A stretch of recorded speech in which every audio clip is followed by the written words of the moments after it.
Parler du suicide n'incite pas une personne à se suicider. Parler du suicide ne met pas des idées dans la tête d'une personne.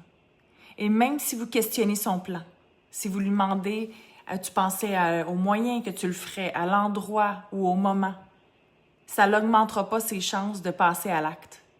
Au contraire, parler du suicide, ça sauve des vies.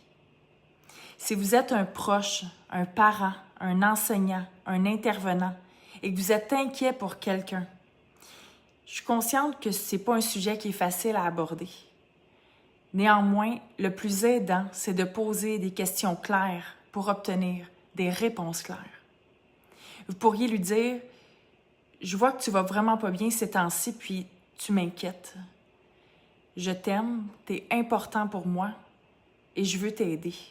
Alors, je vais te poser une question directe.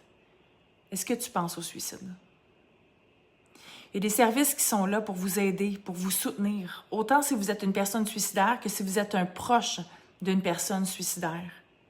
Il y a des intervenants qui sont là, au bout du fil, pour vous donner de l'information, vous accompagner, vous conseiller, vous soutenir. N'hésitez pas à demander de l'aide et surtout, attendez pas avant de demander de l'aide.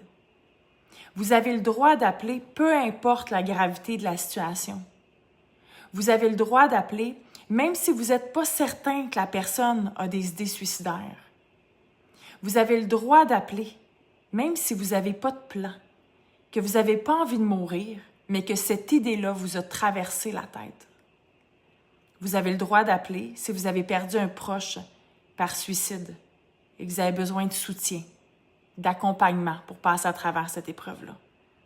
Et je le rappelle, parler du suicide, ça sauve des vies.